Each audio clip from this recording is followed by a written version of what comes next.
Sino kaya? Ayan mga tol. Magbabantay pa din tayo sa paligid. No? Ngayon tayo nag-video kasi ngayon lang umaraw ulit. Ay ngayon lang sa umaga ng 5 PM. Ayun o, may tao.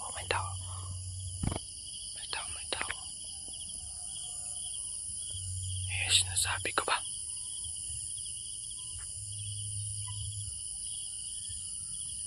Nagbabantay na po tayo sa likod.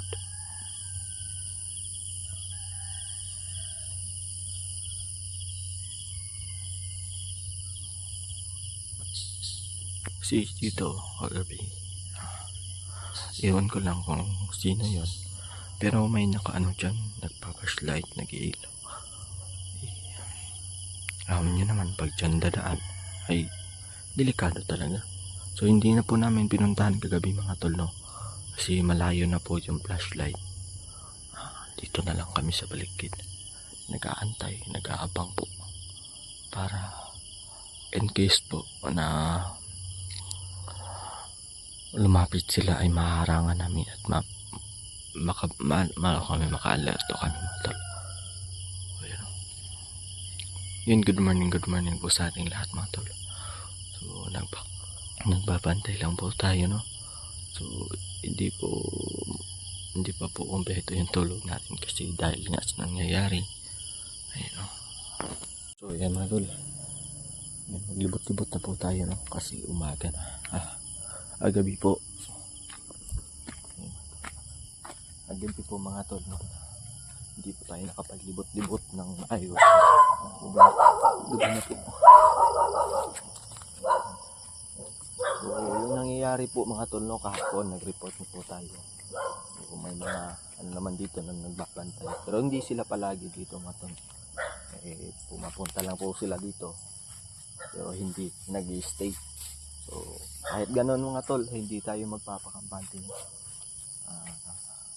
Obligasyon pa din natin ng mga tol na bantayan at i-clear talaga yung area, no?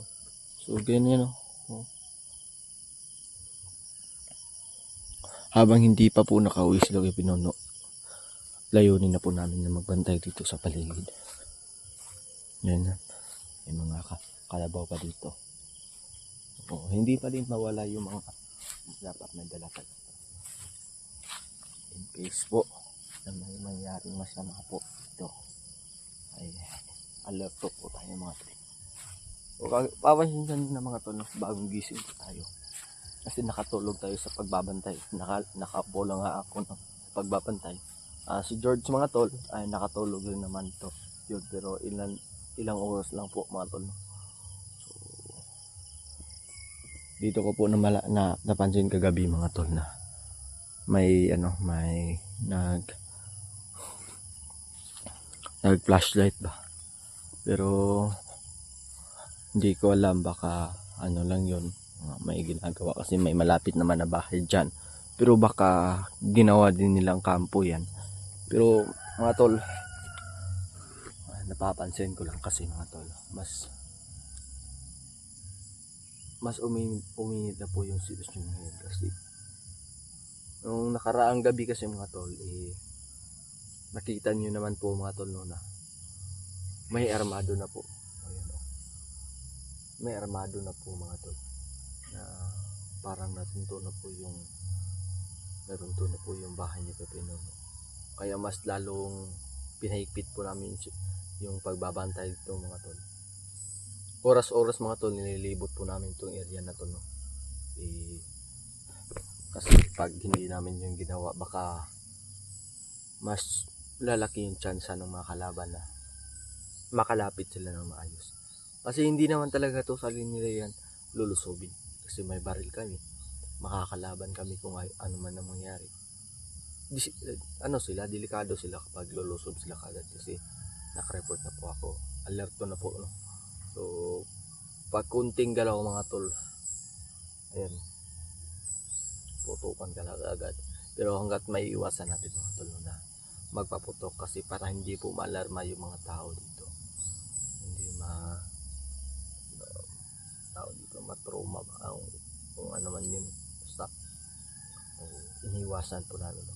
Pero kung magkakagipit-gipit man po tol, ay wala tayong choice, no? Kundi kumitil ng buhay ng kalaban. Yan din naman yung trabaho natin sa mga masasama, mga tol. Yan yung mga kapalit sa mga masasamang tao.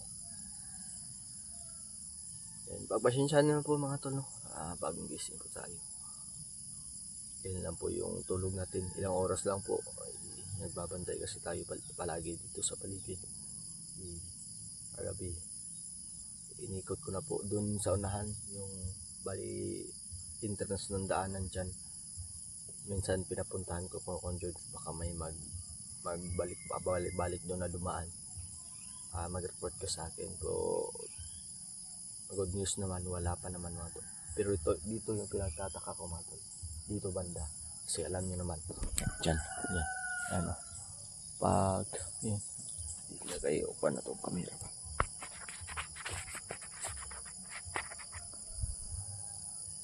Yan. Ay dito. Diba? Matatanaw. Puntahan natin doon. Puntahan doon banda. Saan?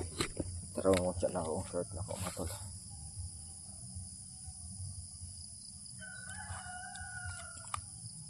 Pero kagabi mga tol, mga 6 ay mga 3 PM na ata yun.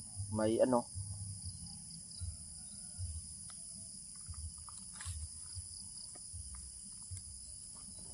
kagabi 3 AM may dumaraan din naman mga motor. Pero hindi naman hindi sila i-stop. Nagpapatuloy sila. Minsan nga humaharor yung ibang motor na dadaan. Malalaking motor na. Ayan o. Kung titingnan po natin dito banda. Dito.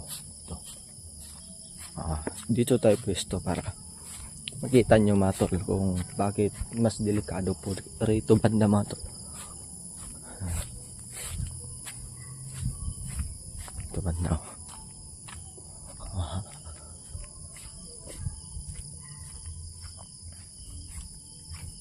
Dito para dito banda ba.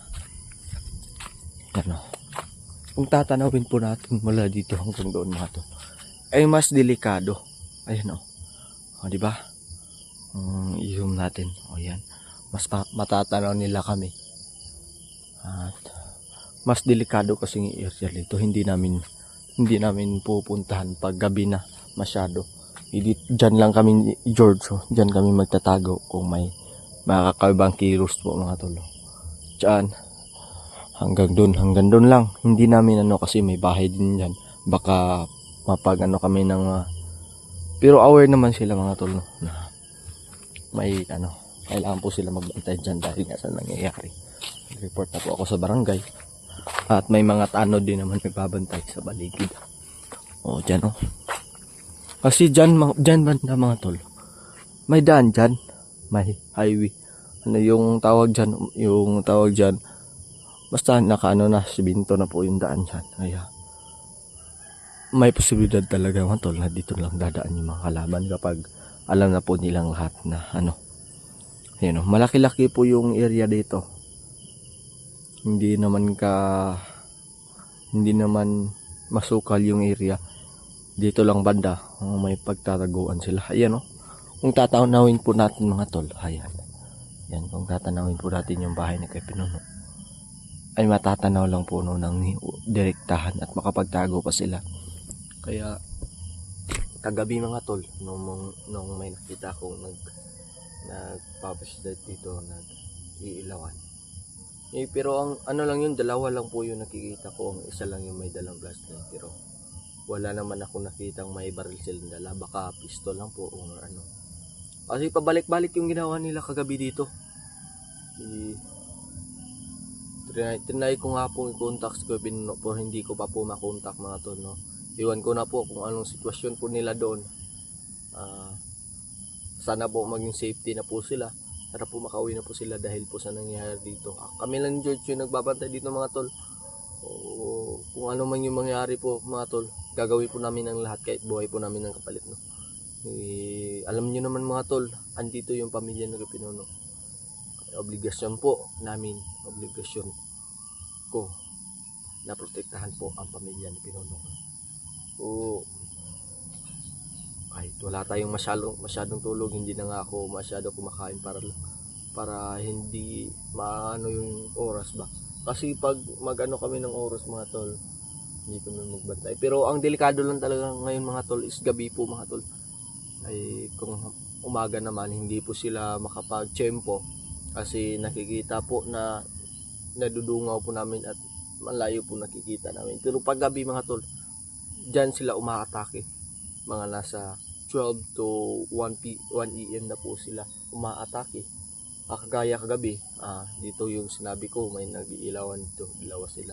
Isa lang yung flashlight. Dito sila, parang pabalik-balik, ayan. Ino-off nila minsan. O hindi na kasi ako nag-video mga tol kasi malayo din hindi makita ng camera ko. Pero kung malinaw ba yung camera ko, bibidyoin ko talaga yun. Pero ngayon lang po tayo nag-video mga tol, no? Sisiguraduhin po natin na safety. At may mga, ayan o, may mga palatandaan po tayo na bakas. Ayan o, may bakas mga tol. Ayan, butas yan. Ayan, may mga butas. Dito dadaanan dito banda. Ayan o. May dadaanan dito banda mga tol. Ayan dyan. Yan. Diyan yung sila nag-ano kagabi o. So, may mga bakas dito na parang dinadaanan. Ayan o. O, diba? Ayan, kita nyo yan. Parang pinagpwestuhan po mga tol. Yung area dyan. Ayan o. Nakikita nyo po yan. Parang dito sila nagpwesto. Para madungaw nila yung bahay ni Pinuno. Ayan o. Zoom natin. Ayan. O, diba? O, mas malaki yung chance nila na mas makapagmasid sila ng maayos na hindi nakikita natin mga tol.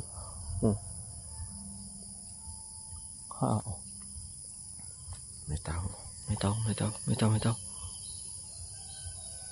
La.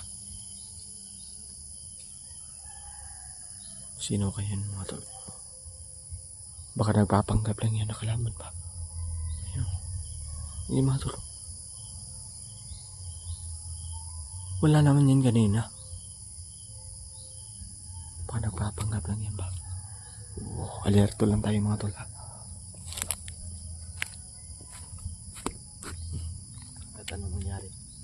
Pupulbusin natin sila.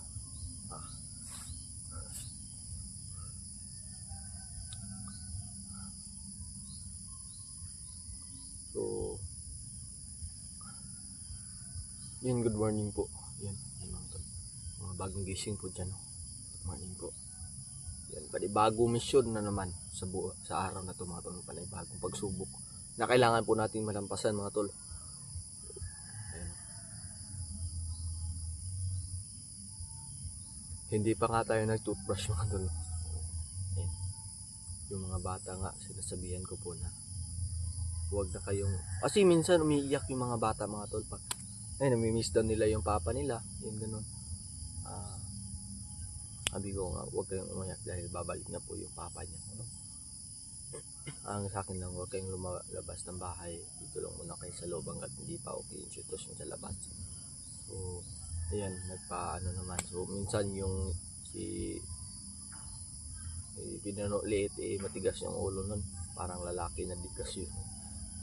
Buti na lang, kung nalalaki din yun, parang Pinuno talaga yun, mabangis. So mga tol, confirm, wala pa namang mga kakaibang ngayong araw, pero kagabi meron talagang nag-iilawan dito, may flashlight, isa lang, dalawa sila. So kinonfirm ko lang po, no, at i-explain ko kung bakit mas maganda yung tiyempo nila dito, kasi nakakapagtago sila at madudungaw nila ng madalian at hindi sila nahahalata. Kasi kapag doon sila, may mga bahay doon, o hindi sila makakatsyempo, hindi sila makapagplano kung paano nila lusubin. O kapag dito kasi, makakapagplano sila, makakapagtago pa. Yun, may lagayan pa ng sniper. Kung gagawin, may sniper silang dala. Ayan o, may sniper silang dala. Mas maganda yung tiyempo nila dito. Pero hindi kami papayag dyan mga tol. Kailangan po namin sirain yung plano nila kung meron man silang plano na lusubin yan. sirain po namin. Kami ni George, lalakihan na po namin yung ikot namin para maging mas safety po yung pamilya po at lalo na rin po sa amin, no? Kasi yung Django walang pinipili yan, basta relatives po ni Kuya Pinuno ay uubusin niya at papatay niya at uhulihin. So iwan ko lang po mga tol kung sino po yung sumbang sa bahay ni Kuya Pinuno, pero ang nasa isip ko si Jano. Hindi naman yung magsumo Jano kung hindi po tinorture ng mato, no? So no choice na si Jano. Ayun nangyari. Pinahirapan siguro ng maigi. Pero mga tol, clear naman. Yan. Pero huwag tayong magpapakampante dahil critical pa din yung sitwasyon natin ngayon. So abangan nyo lang mamaya mga tol, mag-video tayo kung ano may mga kaganapan dito, ano may mga sitwasyon. Sana po maging safety po kayo at mag-ingat kayo palagi, no? At maraming salamat po sa patuloy na pagsuporta. At sa mga nagpapalipad ng dasal dyan, maraming salamat po sa inyong lahat, no? So yun lang mga tol, God bless, bye bye.